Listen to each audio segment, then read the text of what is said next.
जय श्री राम बंधुओं। आज हनुमान कथा का छठवां भाग है। तो सबसे पहले हनुमान जी की हम पूजा कर लेते, उनको नमस्कार करते। और आज के भाग में हम देखने वाले कि गोस्वामी जी को जिह्वा को कैसे पावन किया गोस्वामी जी ने। और दूसरा भाग देखेंगे आगे में इसी में कि हनुमान जी को जो प्रभु श्री राम के शिष्य थे या हनुमान जी जिनको प्रभु के आगे कुछ नहीं दिखता था, वह रघुवंश कैसे बने यानी रघुवंशी कैसे बने, यही हम आज के वीडियो में देखने वाले। एक चौपाई से शुरू करते। उपबित ब्याह उछा मंगल सुनी जे सादर गावही, बैदही राम प्रसाद ते जन सर्वदा सुख पावही। गोस्वामी जी बोलते, मैंने अपनी जीवा को पावन कर लिया। आज विज्ञान का युग है, विज्ञान ने बहुत प्रकार की प्रगति की है, कल्पनाशील प्रगति की है, लेकिन इतने बड़े वैज्ञानिक युग में भी तन को मैल को साफ करने के प्रसाधन बने हैं क्या? अगर आज विज्ञान का युग है, हमारे को साबुन मिल जाता है, शैम्पू मिल जाता है, डिटर्जेंट मिल जाता है, लेकिन हमारे मन के अंदर में जो मन है उसके अंदर जो मैल लगा हुआ है उसको साफ करने के लिए कोई साबुन, कोई शैम्पू या कोई डिटर्जेंट बना हुआ है क्या? इस प्रगतिशील देश के अंदर में या इस वैज्ञानिक युग के अंदर में हम बात करें तो मुझे लगता है न तो विज्ञान बना पाया है, न भविष्य में कोई बना पाएगा। हमारे मन में जो मैल लगा हुआ है उसको साफ करने के लिए अभी तक कोई डिटर्जेंट या कोई प्रसाधन विज्ञान बना नहीं पाया है, ना आगे बना पाएगा। क्योंकि मन के तेल को तो जो मन का मैल है या तन का जो मैल है उसको धोया जा सकता है, मगर आत्मा के मैल को तो कृपा ही धो सकती है। हमारे तन में जो मैल लगा हुआ है उसको कोई शैम्पू डिटर्जेंट के द्वारा हम धो सकते हैं, लेकिन हमारे मन के अंदर में जो मैल है, हमारे आत्मा का जो मैल है, वह सिर्फ भगवंत कृपा या गुरु के कृपा से ही धोया जा सकता है। गोस्वामी जी ने लिखा है, यदि मन का मैल धोना हो तो क्या करना होगा। गोस्वामी जी क्या लिखते, अगर आपको आपके मन का मैल धोना है तो क्या करना है। रघुवंश भूषण चरित यह नर, कही सुनहि जे गावही, कलिमल मनोमल धोई, बिनु श्रम राम धाम सीधा वही। संत पंच चौपाई मनोहर जानी जो नर उर धरे, दारुण विद्या पंच जनित विकार श्री रघुवर हरे। जाकी कृपा लवलेस ते मतिमंद तुलसीदास सहू, पायो परम विश्राम राम समान प्रभु नाही कहू। मन का मैल बिना परिश्रम के धुल जाएगा। मन का मैल, हमारे मन में जो मैल लगा हुआ है वह बिना परिश्रम किए धुल जाएगा। और गुरुदेव की चरणों की पावन रस से जब मन शुद्ध हो गया तब गोस्वामी जी ने भगवान के यश का वर्णन करने लगे। तो गोस्वामी जी का जो मन का मैल कैसे धुल गया, तुरंत धुल गया। कैसे? गुरुदेव के पावन चरणों की रजस से। बरनऊ रघुवर बिमल जसु जो दायक फलचारी। क्या कहते गोस्वामी जी? बरनऊ रघुवर बिमल जसु जो दायको फलचारी। हमने ऐसा सुना है कि दिन में गोस्वामी जी विषय लिखते थे। आपने भी सुना होगा, सिर्फ मैंने तो नहीं सुना, या जिन्होंने पुस्तक बनाई हुई है उन्होंने तो नहीं सुना, आपने भी सुना होगा कि गोस्वामी जी विषय लिखते थे दिन में, और हनुमान जी महाराज रात को यह लेख मिटा देते थे। जब गोस्वामी जी ने हनुमान चालीसा लिखना चालू किया तो दिन में लिखते थे और हनुमान महाराज रोज रात को वह लेख मिटा देते थे। हनुमान जी को लगता था यह मेरा क्यों यश वर्णन कर रहे। किसका? गोस्वामी जी मेरा क्यों यश का वर्णन कर रहे, मेरे प्रभु का यश वर्णन इनको करना चाहिए। हनुमान जी को क्या लगता था कि गोस्वामी जी ने मेरा यश वर्णन नहीं करना चाहिए, मेरे प्रभु यानी प्रभु श्री राम का यश वर्णन करना चाहिए। कई दिन तक जब ये घटना हुई तो गोस्वामी जी को बहुत चिंता हुई कि यह क्या हो रहा है मेरे साथ, कौन मिटा के जा रहा है। मैं रोज लिख रहा हूं तो कोई ना कोई इसको आके मिटा दे रहा है। एक दिन रोकर गोस्वामी जी ने हनुमान जी का आह्वान किया और शिकायत की, मैं इस वृद्धावस्था में लिख रहा हूं और कोई आके मेरे लेख को मिटा जाता है। क्या करते गोस्वामी जी? गोस्वामी जी रोकर हनुमान जी का आह्वान करते हैं, उनको कहते हैं मैं जो वृद्ध अवस्था में पहुंच चुका हूं, इसमें मैं कुछ लिख रहा हूं और कोई आके उसको मिटा जाता है। तो हनुमान जी मुस्कुराने लगे, अरे यह तो हम ही मिटाते, क्या कहते गोस्वामी जी को हनुमान जी, अरे यह तो हम मिटाते, प्रभु आप, क्या कहते गोस्वामी जी, प्रभु आप क्यों मिटाते हो? तो हनुमान जी ने कहा, भैया बंदर का क्या यश होता है। देखो हनुमान जी ने कितना सुंदर उत्तर दिया। जब गोस्वामी जी ने हनुमान जी को पूछा, आप क्यों मिटा देते हो भाई साहब, आप क्यों मिटा देते हो भगवान, तो हनुमान जी ने कहा, भैया बंदर का क्या यश होता है, यश तो रघुवर का होता है। यश किसका होता है? रघुवर का होता है। भगवान के यश गाओ ना। गोस्वामी जी ने कहा, सरकार मैं तो रघुवर का ही यश गा रहा था। हनुमान जी क्या कहते हैं, आप यश गाओ किसका? रघुवर का, भगवान का, प्रभु श्री राम का यश गाओ। तो गोस्वामी जी ने कहा, सरकार मैं तो रघुवर का ही यश गा रहा था। रघुवर का कैसे? रघुवर का कैसे? हनुमान जी पूछते, तुम तो बंदर का यश गा रहे थे। अरे सरकार आप भी तो रघुवर है, रघुवंशी है। जब हनुमान जी बोलते उनको कि आप तो बंदर का यश गा रहे थे, तो गोस्वामी जी कहते, अरे सरकार आप भी तो रघुवर है, रघुवंशी है। आखिर आप भी तो रघुवंशी में आ गए ना, क्या नहीं आए? या नहीं आए? कौन कहता है? गोस्वामी जी कहते हैं, आखिर आप भी तो रघुवंशी में आ गए कि नहीं? हनुमान जी ने पूछा, कैसे मैं आ गया रघुवंश में? गोस्वामी जी बोले, माता पिता से ही तो वंश चलता है, उन्हीं का अंश तो वंश के रूप में आगे बढ़ता है। अब हनुमान जी ने पूछा, भैया बताओ मैं कैसे रघुवंश के कुल में आ गया? तो गोस्वामी जी बोले, माता पिता से ही वंश चलता है, उन्हीं का अंश तो वंश के रूप में आगे बढ़ता है, और आप तो रघुवंशी है, क्योंकि आपके माता पिता तो भगवान जानकी नाथ है, और आपको माँ ने आशीर्वाद दिया था कि नहीं? गोस्वामी जी कहते हैं हनुमान जी को, भैया माता पिता से ही वंश चलता है, उन्हीं का अंश तो वंश के रूप में आगे बढ़ता है, और आप तो रघुवंशी है, क्योंकि आपके माता पिता तो भगवान जानकी नाथ है, और आपको माँ ने आशीर्वाद दिया था क्या नहीं दिया था? किसने पूछा? गोस्वामी जी ने हनुमान जी को पूछा। क्या कहते गोस्वामी जी, अजर अमर गुण निधि सूत हो, करहु बहुत रघुनायक छो, सून सूत करही विपिन रखवारी, परम सुबट रजनीचर भारी। हे सूत कपि सब तुम ही समाना, जातु धान अति बट बलवाना। सुन सूत तोही उरिण में नाही, देखो करी विचार मन ताही। यहाँ सूत का मतलब क्या है? यहाँ सूत का मतलब होता है बेटा, सूत का मतलब होता है पुत्र। अगर अजर अमर गुण निधु सुत हुई, आखिर हनुमान को सुत कहकर मां ने बोला कि नहीं? आप ये जो चौपाई है, इस चौपाई के अंदर में हनुमान को सुत कहकर जानकी मां ने बोला कि नहीं? और भगवान राम ने भी सुत कहकर संबोधित किया है, सुन सुत तो ही उऋण में नहीं। जानकी माँ क्या बोलती है? अजर उमर गुण निधि सुत हो, और भगवान राम क्या बोलते? सुन सुत तो ही उरण में नहीं। महाराज लव कुश का जन्म तो रघुवंश में बहुत बाद में हुआ। क्या कहते हैं गोस्वामी जी? महाराज हनुमान जी को कहते हैं, महाराज लव कुश का जन्म रघुवंश में तो बहुत बाद में हुआ, उसके पहले तो दत्तक पुत्र के रूप में रघुवंश में आप आ चुके हैं। उसके पहले तो दत्तक पुत्र के रूप में रघुवंश में आप आ चुके हैं, और दत्तक पुत्र का भी गोत्र वही होता है जो परिवार का गोत्र होता है। इसीलिए हनुमान जी भी रघुवंशी है, हनुमान जी का यश भी रघुवर का यश है, और दोनों में कोई भी अंतर नहीं है। बरनौ रघुवर बिमल जसु, जो दायक फलचारी। हनुमान चालीसा की ये विशेषता है। आज तक आपने हनुमान चालीसा कई बार पढ़ा होगा, कई बार, हजारों बार पढ़ लिया होगा, लाखों बार पढ़ लिया होगा, लेकिन आपको हनुमान चालीसा की विशेषता नहीं मालूम होगी।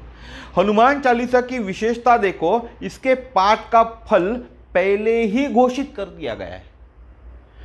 बरनौ रघुवर बिमल जसु, जो दायक फलचारी।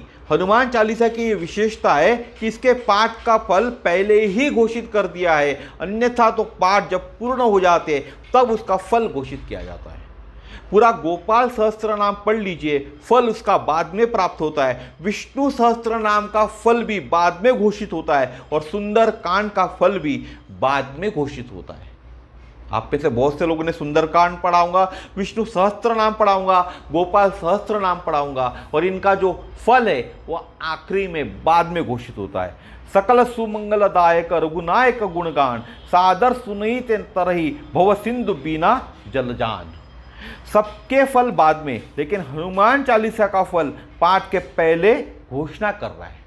जो यह पढ़े हनुमान चालीसा होए सिद्धि साखी गौरी सा। सबके फल कहाँ मिलते? बाद में मिलते, लेकिन हनुमान चालीसा का फल पाठ से पहले ही घोषणा कर रहा है। उसको चारों फल प्राप्त होंगे, धर्म अर्थ काम और मोक्ष। जो ये हनुमान चालीसा पढ़ेगा उसको चारों फल प्राप्त होंगे, धर्म पहला, दूसरा अर्थ, तीसरा काम और चौथा मोक्ष। जब भी आप हनुमान चालीसा का पाठ करते हो तो आपको क्या फल मिलता है? 4 फल मिलते हैं, धर्म अर्थ काम और मोक्ष। देहि सद्य फल प्रगट प्रभाव, गोता लगाइए तत्काल फल पाइए। हनुमान चालीसा कैसा है कि आप पानी में गोता लगाइए और तत्काल फल पाइए। यह पानी का अर्थ क्या है? हनुमान चालीसा। हनुमान चालीसा आपको पढ़ना है, जैसे ही आप हनुमान चालीसा पढ़ने के लिए गोता लगाओगे तत्काल आपको फल मिलेगा। मज्जन फल देखिए तत्काला, और शायद या भगवान भक्तों को अपने से बड़ा कर रहे और उनके चरित्र को अपने से अधिक आदर्श दिखाना चाहते हैं उनके भक्त। और जो भगवान श्री राम है वो अपने भक्त को यानी हनुमान को अपने से बड़ा कर रहे, लेकिन उनके जो भक्त है हनुमान, वह राम के चरित्र को, उनके आदर्श को दिखाई देना चाहते या उनको बड़ा करना चाहते हैं। राम से अधिक राम कर दासा। इसलिए आपको अनुभव होगा कि जितने मंदिर भगवान राम के नहीं है उससे ज्यादा मंदिर हनुमान जी के। क्या है? राम से अधिक राम कर दासा। राम कर दासा कौन थे? हनुमान जी। बिना फल के देवता को आखिर मानेगा कौन? जो देवता फल ही नहीं देता उसकी पूजा कौन करेगा?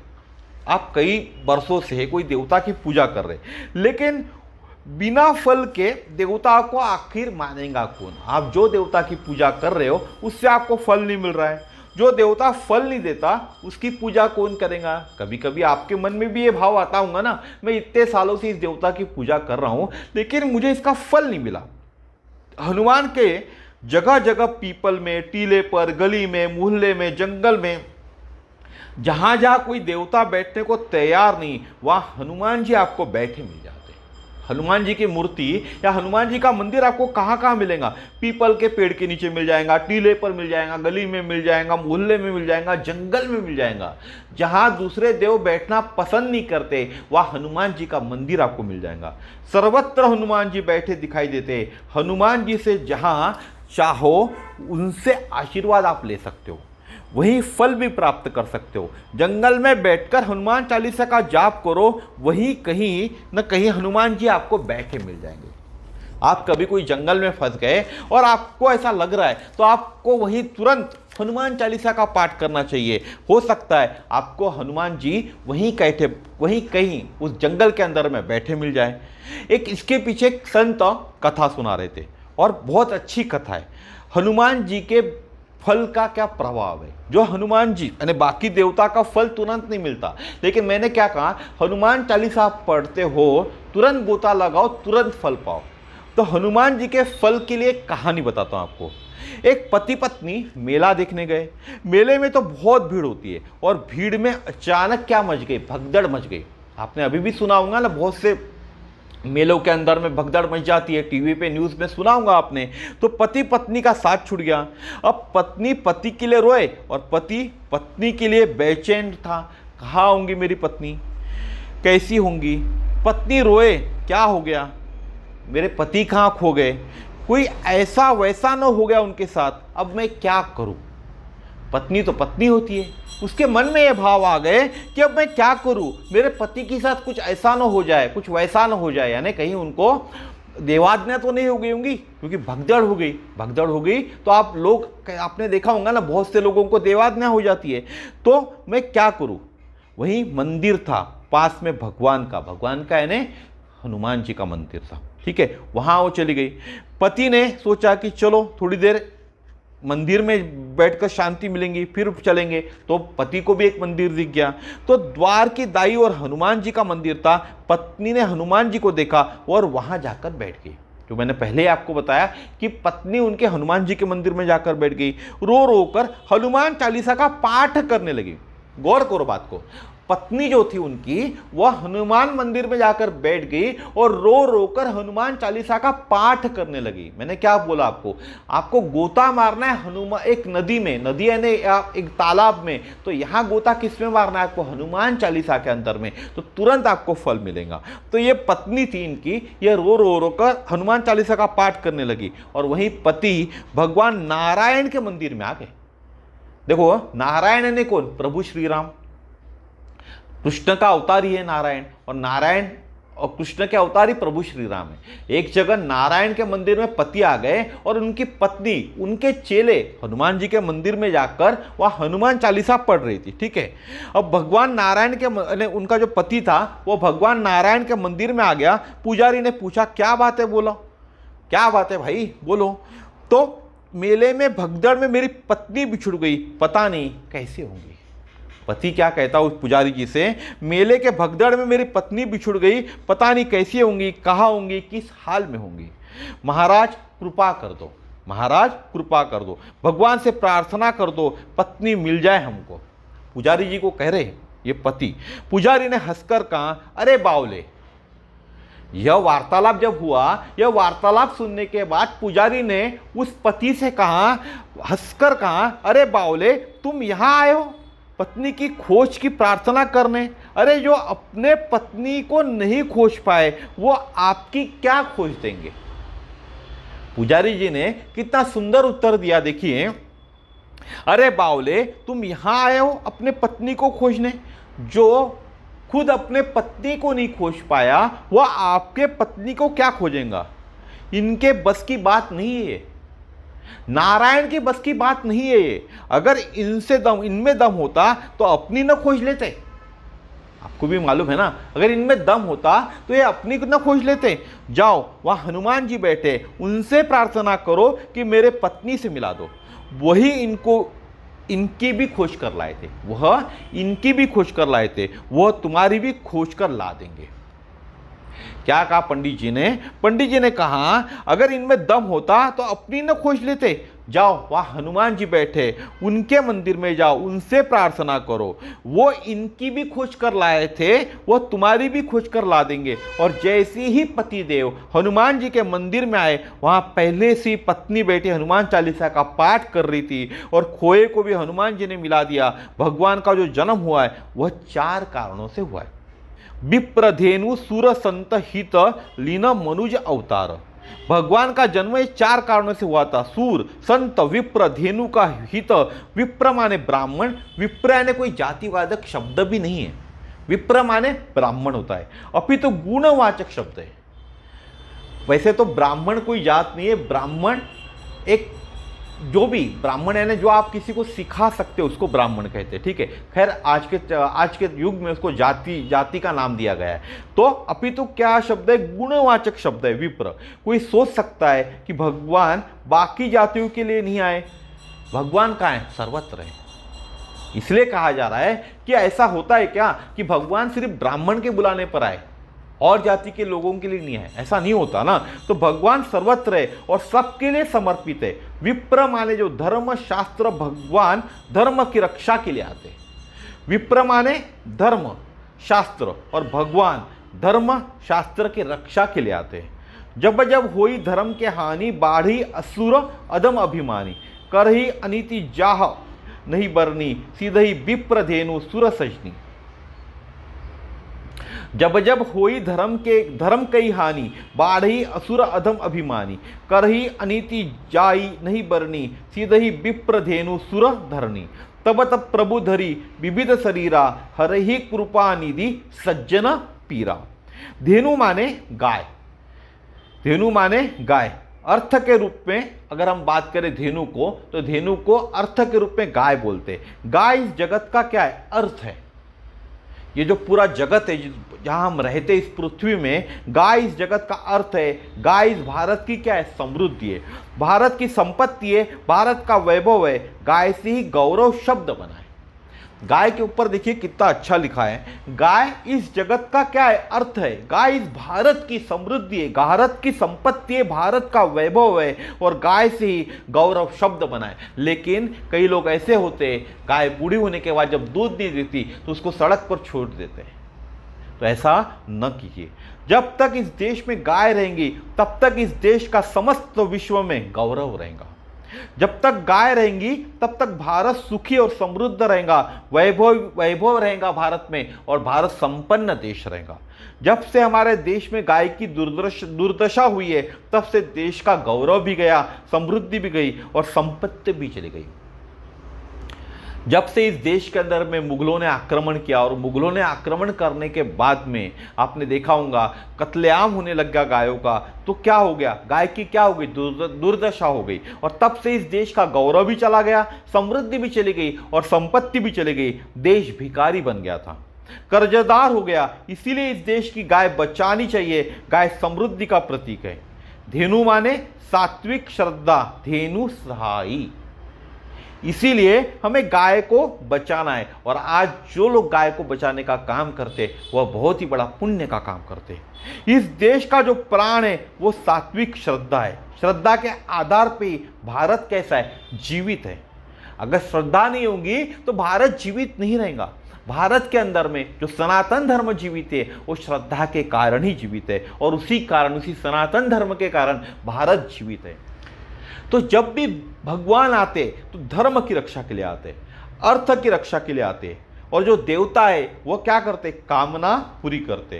काम के लिए, कामना पूर्ति के लिए देवता मनुष्य की कामना को पूरा किए करते। और देवता कैसे प्रसन्न होते? यज्ञ से प्रसन्न होते। इसलिए हम यज्ञ का आग्रह करते। हम यानी आपने देखा होगा कि कोई भी ब्राह्मण होता है, कोई जो पूजा पाठ करने आपके यहाँ आता है, वो हमेशा आपको क्या बोलता है कि यज्ञ किया करो। आपके घर में हमेशा हर महीने में कम से कम एक यज्ञ तो किया करो। लेकिन आज जो हमारी यज्ञ की परंपरा थी हमारे इस देश के अंदर में, तो खत्म हो चुकी है। इसीलिए यज्ञ करना चाहिए। यज्ञ करने से हमारे घर के अंदर का जो वातावरण होता है ना, वो बहुत तेजी से बदलता है।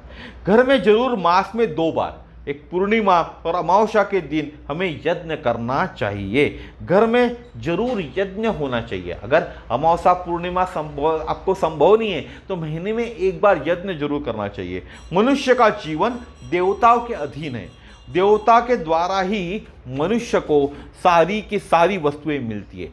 जल है, अग्नि है, वायु है, प्राण है, समृद्धि और संपत्ति है। किसके कारण मिलती है मनुष्य को ये सब चीजें? देवता के कारण। जल, अग्नि, वायु, प्राण और समृद्धि और संपत्ति। और देवता यज्ञ से प्रसन्न होते। विप्र, धेनु, सूर, संत व मोक्ष संतों के आशीर्वाद से मिलता है। विप्र, धेनु, सूर, संत व मोक्ष किससे मिलता है? संतों के आशीर्वाद से मिलता है। मोक्ष संतों की कृपा से मिलता है। और इसीलिए भगवान 4 रूप में आए: धर्म, अर्थ, काम और मोक्ष। धर्म, अर्थ, काम और मोक्ष। अब एक 4 कौन है? तो लक्ष्मण जी धर्म के प्रतीक है, शत्रुघ्न जी अर्थ के प्रतीक है, भरत जी काम के प्रतीक है, और भगवान साक्षात मोक्ष के प्रतीक है। आपने देखा होगा ना, जब प्रभु श्री राम का अवतार हुआ था तो साथ में लक्ष्मण का भी अवतार हुआ था, शत्रुघ्न का भी अवतार हुआ था और भरत का भी अवतार हुआ था। एक शेषनाग थे, एक शंख थे और एक कौन थे? चक्र थे, सुदर्शन चक्र। तो लक्ष्मण जी किसके प्रतीक है? धर्म के प्रतीक है।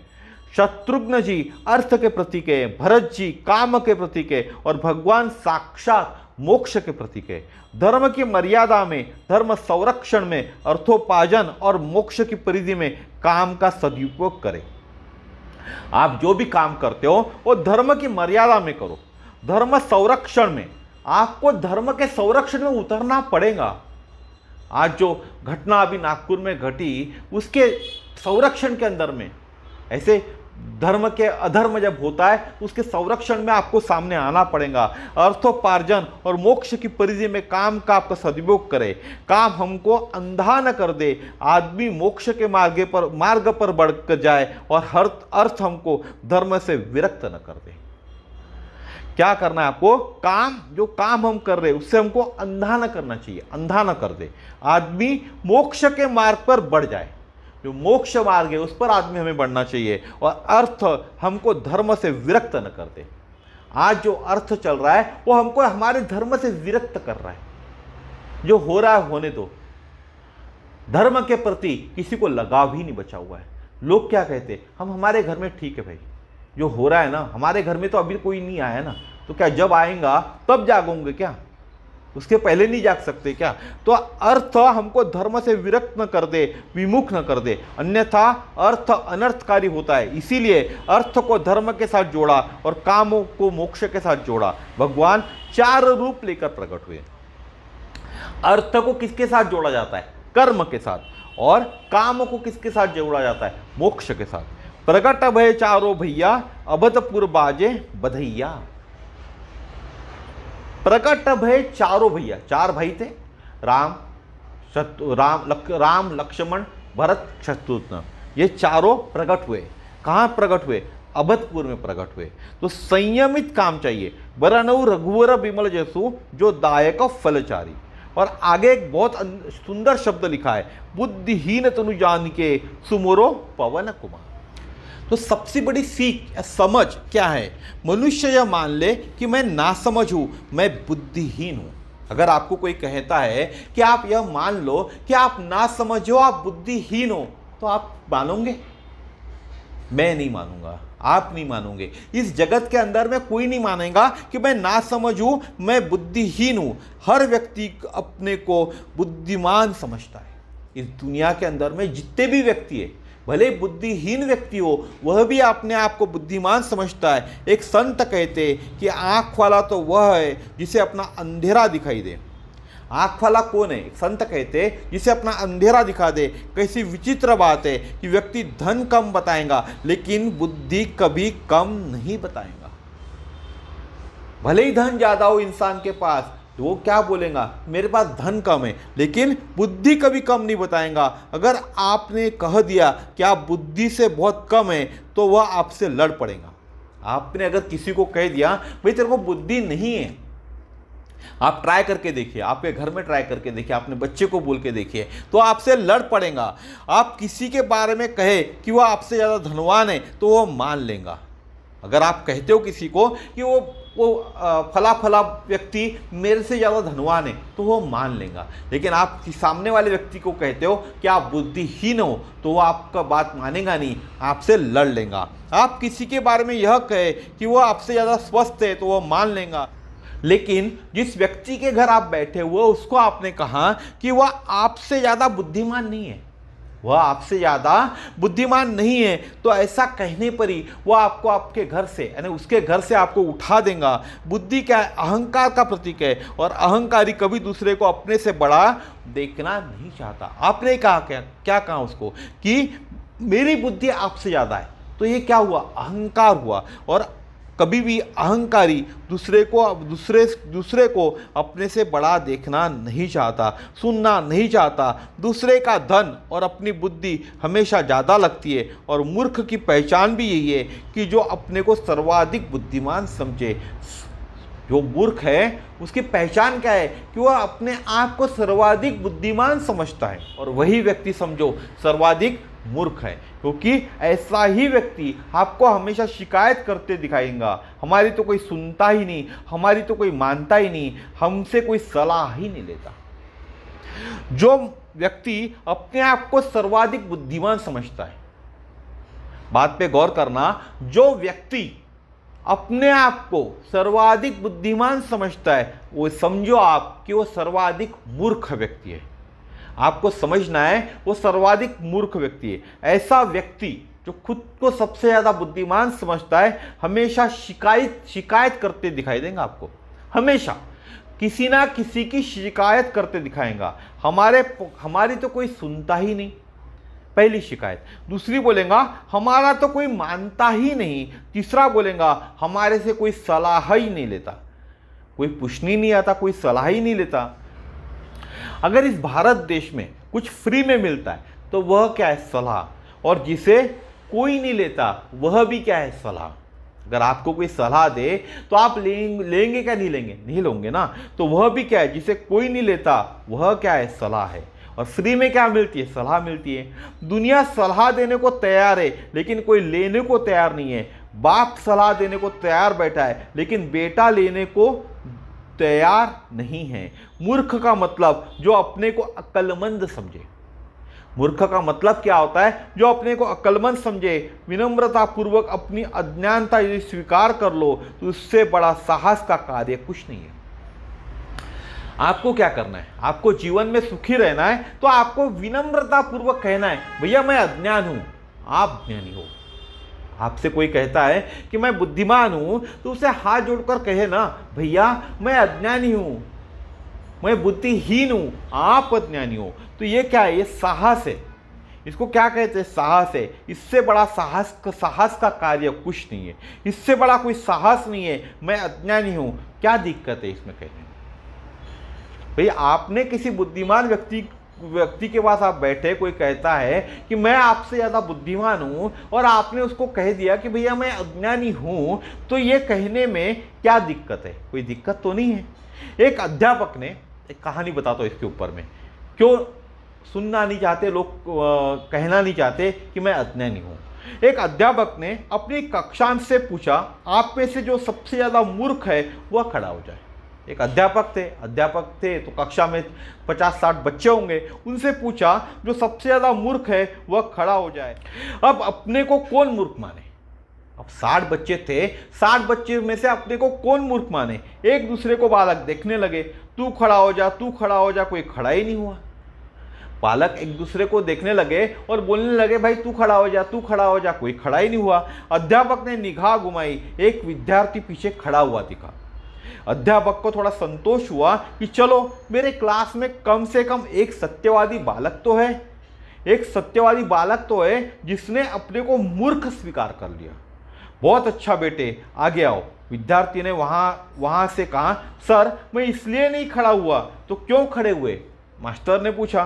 बोला, सर आप अकेले खड़े हुए थे, अच्छा नहीं लग रहा था, इसीलिए सोचा आपका साथ दे दूं, आपकी कंपनी दे दूं, इसीलिए मैं खड़ा हुआ। हम सब अपने को बुद्धिमान मानते और गोस्वामी जैसे महापुरुष क्या कहते हैं? गोस्वामी जो संत है, जो महापुरुष है, वो क्या कहते हैं? बुद्धिहीन तनु जानी के सुमरो पवन कुमार, बल बुद्धि विद्या देहु, मोहि हरहु कलेश विकार। तो गोस्वामी जैसे समान महापुरुष या संत क्या कहते हैं? बुद्धिहीन तनु जानी के सुमर पवन कुमार, बल बुद्धि विद्या देहु, मोहि हरहु कलेश विकार। और इसका एक दूसरा अर्थ भी होता है, जितने अपने तन को ही सब कुछ मान लिया वह बुद्धिहीन है।